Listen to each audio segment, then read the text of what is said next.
देंगे तो भला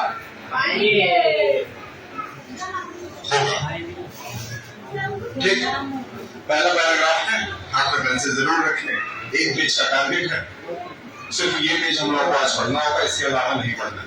ठीक, 2 दिन में चैप्टर कंप्लीट करने की कोशिश करेंगे। वैसे हो सकता है 2 से 3 दिन जा सकता है। Growing up in Africa the son of English settler. Growing up in Africa मतलब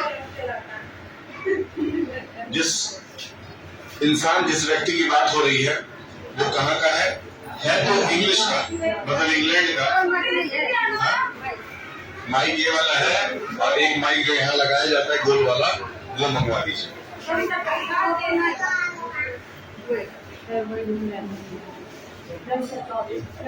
रवि सर के ऑफिस में आप देख लीजिए,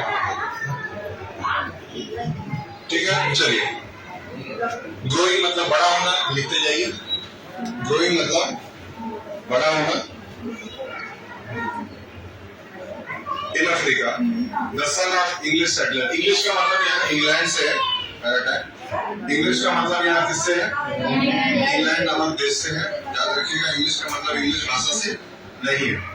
आई often accompanied my mother. Accompanied का मतलब साथ में आना जाना। तो हमारे पास बुक है, I often accompanied my mother. ठीक, यहाँ जो राइटर है वो अपने माता जी के बारे में बात कर रहा है। उसकी माता जी एक डॉक्टर है। ठीक, डॉक्टर है, वो अपने माता जी के साथ कभी कभी क्लिनिक आता जाता होगा। बात हो रही है आई ऑफन अकम्पेनिड। अकम्पेनिड का मतलब लिखे साथ में आना जाना। ठीक, माय मदर और doctor on her round. We went in her car which was likely to be a mobile clinic. Basically जैसे एम्बुलेंस होता है, ठीक है, एम्बुलेंस एक ऐसी गाड़ी होती है जिसके अंदर, जिससे आप एक जगह से दूसरी जगह तो आ जा सकते ही हैं, लेकिन उसके अंदर इलाज भी होता है पेशेंट। वैसे ही उनके माता जी के पास क्या था, एक गाड़ी थी जिसके अंदर पूरी मेडिकल की पूरी व्यवस्था थी, और वो अपने माता जी के साथ कभी कभार एक जगह से दूसरी जगह आती जाती रहती थी। ये आता जाता रहता था। आगे देखते सन है तो आता जाता रहता है। चलिए, I was fitted with medical, it was fitted with fitted का मतलब एडजस्ट होना। फिटेड का मतलब व्यवस्थित होना। लिखिए एडजस्ट मत लिखिए, हिंदी में आप लिखिए तो आपको ज्यादा अच्छा होगा।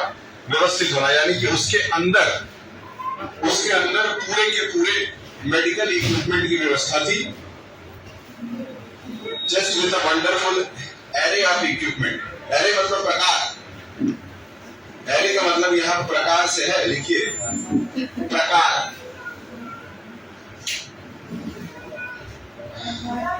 प्रकार, इक्विपमेंट्स मतलब औजार।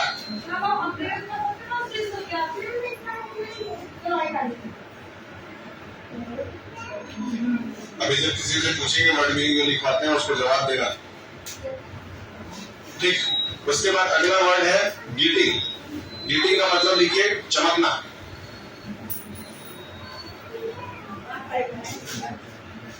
ठीक है, ग्लिटिंग, स्कैपल्स, कॉटन स्वैप्स। स्कैपल्स का मतलब क्या है?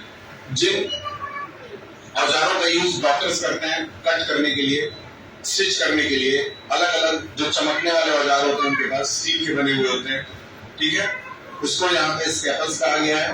वो इसके साथ वुडन स्वैप का भी यूज करते हैं। वुडन स्वैप क्या होता है? सॉरी, कॉटन स्वैप का भी यूज करते हैं। कॉटन मतलब रुई, लिखिए।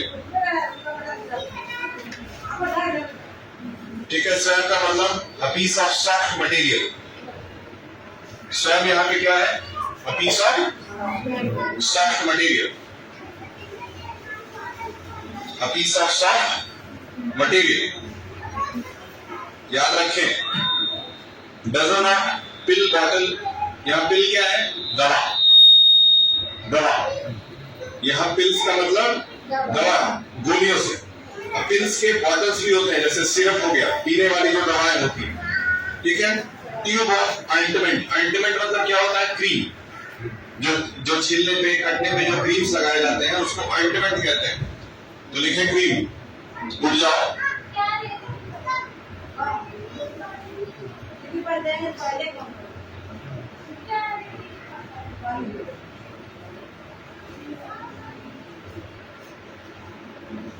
चले आगे निकले। we covered hundreds of kilometers around Melsetter village in a rural eastern highland of what was southern Rhodesia। अब ये क्या कह रहा है कि ये इसकी माता जी 100 किलोमीटर की यात्रा करके एक जगह पहुंचते हैं जिस जगह का नाम है मेलसेटर विलेज। ठीक है, विलेज का नाम है इसलिए बस विलेज का नाम याद रखिएगा, मैं ज्यादा उसमें डीप नहीं जाऊंगा, उसका कोई मतलब नहीं हो सकता क्योंकि वो जगह का नाम है। ठीक, विलेज मतलब गांव होता है, आप लोगों को पता होगा, नहीं पता है लिख लीजिए, और पता है तो लिखने की आवश्यकता नहीं है, लेकिन बस बता दीजिएगा। रूरल मतलब देहात, लिखिए उसमें एक शब्द आया है रूरल, है ना। जिनके पास किताबें हैं और जो वर्ड मीनिंग्स लिख रहे हैं, अगर आप घर जाकर के शायद एक बार पढ़ते होंगे तो आपको बहुत कुछ क्लियर होता होता है।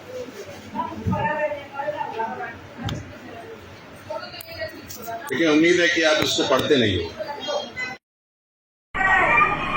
क्यों mister Tabrez, I am correct और नॉट? चलिए, 100 किलोमीटर की यात्रा करके इनकी माताजी और ये गांव में पहुंचते हैं। जरूर जाहिर सी बात है कि उस गांव में कुछ ऐसे बच्चे होंगे या लोग होंगे जिनको मेडिकल फैसिलिटी की जरूरत होगी, इसलिए उनकी मदद करने के लिए वहां पे जा रहे हैं। आगे पहुंचते हैं, आगे निकलते हैं। All of life was there and sometimes death. My mother's single biggest life saver was her vaccination programme. ठीक है, ये लोग वहां पे वैक्सीनेट करने के लिए पहुंचते हैं। जैसे पोलियो का वैक्सीन लगाया जाता है, कोरोना का वैक्सीन लगाया गया था, उसी तरीके से छोटे बच्चों को वैक्सीन लगाने के लिए ये लोग जाते हैं। और छोटे बच्चों को वैक्सीन लगा करके इनकी माताजी ने बहुत से बच्चों का जान बचाया भी है। आगे बढ़ते हैं। ठीक, वैक्सीनेशन मतलब क्या लिखेंगे? वैक्सीनेशन को आप क्या लिख सकते हैं? सुई लगाना नहीं लिख सकते। टीकाकरण, वेरी गुड। कौन है?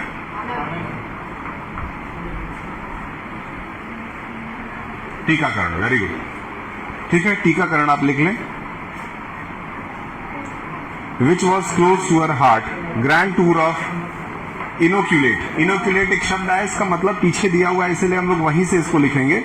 इनोक्यूलेट का मतलब है इनग्रेन्स। इनग्रेन्स का मतलब क्या है? गांव के बीच में जहां ढेर सारी खेती हो रही हो, खेतों के बीच में इनग्रेन्स। देखिए, grand tours to inoculate people against smallpox. पहला डिजीज जिसका वैक्सीनेशन यहाँ पे होगा वो कौन सा है? Smallpox. दूसरा क्या है? डिप्थेरिया, है ना। और तीसरा है ट्यूबरक्लोसिस। ठीक है, जब छोटा बच्चा होता है तो उसको डीपीटी का टीका लगता है। डीपीटी, जिसमें डी से डिप्थेरिया हो जाता है, ठीक है, पी से निमोनिया हो जाता है और टी से ट्यूबरक्लोसिस हो जाता है। निमोनिया का स्पेलिंग पी से होता है। आप पैर हटाएं।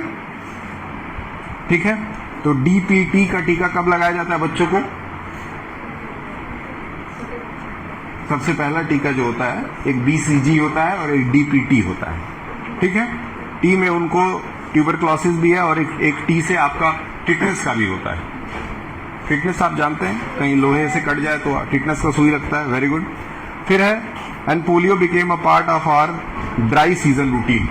पोलियो की बात कर रहा है कि एक समय था भारत में हर बच्चे को पोलियो पिलाना बहुत ज्यादा अनिवार्य हो गया। ठीक है, अब तो वो डीपीटी वाला जो बच्चों का टीका आता है उसके साथ पोलियो मिक्स करके पिला दिया जाता है। ठीक है, लेकिन पहले पोलियो का अलग से अभियान चलाया गया था जिसमें हर बच्चे के घर जाकर के उसको पोलियो पिलाया जाता था। नहीं तो बचपन में ही उस बच्चे के पैर में खास करके हड्डियों में ग्रोथ ना हो जाने के कारण वो अपंग यानी कि लंगड़ा पैदा होता था। लंगड़ा पैदा नहीं होता था, पैदा होने के बाद लंगड़ा हो जाता था। ठीक है, ये समस्या भारत देश में बहुत लंबे समय तक रही, लेकिन अब हमारे देश में कोई भी पोलियो का मरीज नहीं पाया जाता है। अभी भी पाकिस्तान जैसे देशों में पोलियो के बहुत सारे मरीज होते हैं। समझ में आया? वो सब बच्चों को पोलियो नहीं कराते हैं, भिखारी लोग हैं वो लोग, फालतू लोग हैं। आगे निकलते। आज जर्नी टू का हाई। अब यहां से आपको मीनिंग्स मिलेंगे, इसलिए यहां पे एक शब्द मिलेगा आपको, ड्राई सीजन। दिख रहा है? ड्राई सीजन, गर्मी का मौसम। गर्मी का मौसम। ठीक से बैठो, ये पैर फैला के शादी में आइए। ड्राई सीजन मतलब गर्मी का मौसम, याद रखिएगा। अब ये आपका पार्ट बच गया, इसको फोकस हो करके पढ़िए। ये पार्ट आपका मात्र बचा है। देखिए क्या है, our journey took up took us high up towards the glittering granite. देखिए एक शब्द लिखा हुआ है, बहुत इंपॉर्टेंट है, उस माउंटेन का नाम टिक कर लीजिएगा, हो सकता है यहां से सवाल आ जाए। ठीक है, चिमान निमानी, चिमन निमानी, याद रखिएगा, Chiman Nimani mountain. These borders, border मतलब घेरा, घेरा, पता है बॉर्डर मतलब घेरा, लिखो बॉर्डर मतलब, लिखो, वहां ध्यान देकर कहां पढ़ रहे हैं। These bordered the most remote, remote मतलब कंट्रोल, रिमोट मतलब कंट्रोल, कहते हैं रिमोट कंट्रोल, रिमोट मतलब किसी चीज को कंट्रोल करना। तुम्हारे पास कहाँ है बुक कॉपी? वो कॉपी लिख लेना, समझे ना, नहीं तो तुम्हारा ज्योग्राफी बदल देंगे मार मार के हम। अभी 7th में 1-2 लोगों को मारा हूं, पूछ लेना, पढ़ाई से कोई लापरवाही नहीं। ठीक, अब आगे देखिए। These border the most remote unexplored, unexplored मतलब जहां कोई आता जाता ना हो, जहां कोई आता जाता ना हो उस जगह को अनएक्सप्लोर्ड कहा जाता है, याद रखिएगा। अनएक्सप्लोर्ड मतलब जहां कोई आता जाता ना हो। कोई दिक्कत है? पार्ट ऑफ मोजाम्बिक, ये भी जगह का नाम है, जगह का नाम जहां दिखा रहे उसका मतलब हम लोग को नहीं लिखना होता है। Mozambique, where the guerrilla war against the colonial Portuguese was under way, मतलब गुरिल्ला वॉर अगेंस्ट पुर्तगीज की बात हो रही है। इसका सीधा मतलब ये आज से कम 75 साल पहले की कहानी है। समझ में आ रहा है? क्योंकि उसी समय पुर्तगाल के लोग जो है उनसे वॉर चल रहा था, गुरिल्ला वॉर। गुरिल्ला वॉर जो है ना, वो वॉर का एक टेक्निक होता है जिसमें लोग छुप करके वॉर करते हैं। पुष्पा मूवी 1 आई थी, आपने देखा था? हाँ, आपने देखा था? पुष्पा 1 में गुरिल्ला वॉर दिखाता है, गुरिल्ला वॉर दिखाता है कि उधर से पुलिस आ रही है तो ये सब छुप जाते हैं घास के अंदर, फिर अचानक से वॉर करते हैं। तो छुप करके जब आप अचानक से लड़ाई करते हैं तो उसको गुरिल्ला वॉर कहा जाता है। गुरिल्ला वॉर का ये मतलब नहीं कि उसमें गुरिल्ला लाके छोड़ दिए, समझ में आ रहा है? गुरिल्ला वॉर का मतलब है छुप करके अचानक से वॉर करना। पानी के नीचे छुप जाते हैं कभी कभी और अचानक से निकलते हैं और वॉर कर देते हैं, अटैक कर देते हैं। चलिए, पुर्तगीज आप जानते हो, कॉलोनियल जानते हैं क्या होता है? कॉलोनियल पुर्तगीज, कॉलोनियल मतलब अंग्रेज, याद रखिए। कॉलोनियल का मतलब यहां किससे है? अंग्रेजों से है। कॉलोनियल का मतलब अंग्रेजों से है। और पुर्तगीज जो पुर्तगाल के लोग थे, पुर्तगीज किसको कहा जाता था? जो पुर्तगाल नामक देश के लोग थे। आज भी पुर्तगाल जो है फुटबॉल में आई फीफा वर्ल्ड कप खेलता है, आप सुने होंगे, पोर्टुगल जिसको कहते हैं। ठीक है, लास्ट पैराग्राफ, 2 मिनट का काम बचा है। We had sent word ahead and when we arrive thousands of the local नडाउ, नडाउ वहां पे ट्राइबल लोग हैं, लिख लीजिए। ट्राइबल मतलब होता है आदिवासी लोग, आदिवासी लिख लीजिए। वहां के जो ट्राइबल्स हैं उनको नडाउ कहा जाता है। ये पहाड़ी इलाके की बात हो रही है, ठीक है। तो डॉक्टर साहब लोग अपनी गाड़ी लेकर के पहुंच रहे हैं और उसके पहले से ही वहां बहुत सारे लोग टीका लगाने के लिए इकट्ठे हो चुके हैं, अपने अपने बच्चों को लेकर के आए हैं टीका लगवाने के लिए। समझ में आ रहा है? अभी तो ये तुम्हारे हाथ में नहीं था, तुम किसी और को दी थी। ठीक, आगे देखिए। Nadau has gathered, ठीक, thousands of local Nadau people have gathered, most of them from across the border. Across मतलब उस तरफ, उस तरफ, बॉर्डर के उस तरफ से आए थे। समझ में आ रहा है? यहां पे across का मतलब क्या है? उस तरफ से आए थे, याद रखिएगा। We weren't supposed to vaccinate Jombasian, but my mother felt it made sense because Nadau crossed the border so freely. ठीक है, दूसरे देशों के लोगों को हमारा देश टीका लगाए, ये हमारे देश के डॉक्टरों को अलाउ नहीं किया गया है। ठीक, क्या बोल रहे हैं? अगर यहाँ पे कोई पाकिस्तान से आ जाए कहे कोरोना का टीका लगा दीजिए, तो ये उनके लिए अलाउड नहीं है, क्योंकि कोरोना का टीका जब लगता है तो आपका आधार कार्ड जमा होता है, आधार कार्ड के बेस पे लगता है, फिर आपके पे मैसेज आ जाता है कि आपको टीका लग गया है। ठीक है, तो कोई पाकिस्तानी या कोई बांग्लादेशी या दूसरे देश का आदमी आकर के आपके यहाँ टीका नहीं लगवा सकता है, क्योंकि गवर्नमेंट के डेटा के हिसाब से आपको टीका लगाया कि नहीं लगाया ये डेटा है गवर्नमेंट के पास।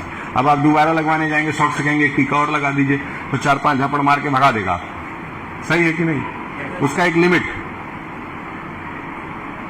ठीक, यहाँ पे कहा क्या जा रहा है कि यहाँ जो मोजाम्बिकन्स लोग थे वो बॉर्डर के उस तरफ से आए थे टीका लगवाने के लिए, और ये हमारे देश के डॉक्टरों को तो अलाउ नहीं था, लेकिन जो हमारी डॉक्टर साहिबा थी उनको लगा कि मेरा फर्ज है कि मैं सबको टीका लगाऊं।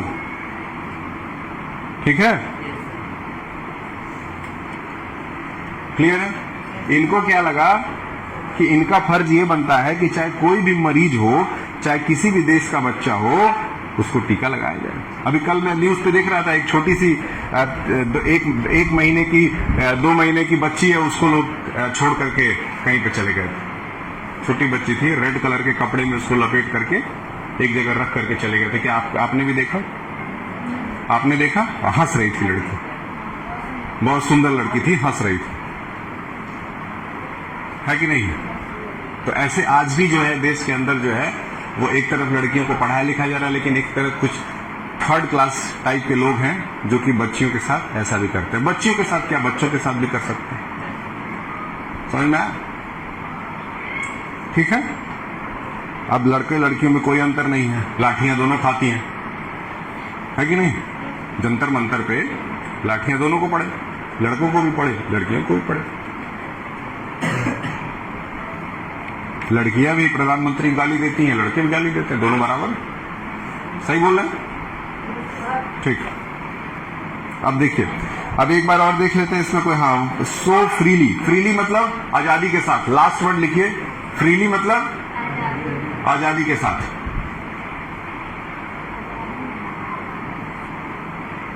गैदर्ड मतलब इकट्ठा होना, उसी में ऊपर एक शब्द था गैदर्ड। गैदर्ड का मतलब था इकट्ठा होना। हर एक वर्ड आपको समझ में आ रहा है इंग्लिश में? इंग्लिश की पढ़ाई अब पहले से ठीक चल रही है? नहीं भी चल रही है तो कोई फर्क नहीं पड़ता है। समझ में आया? गैदर्ड का मतलब इकट्ठा होना।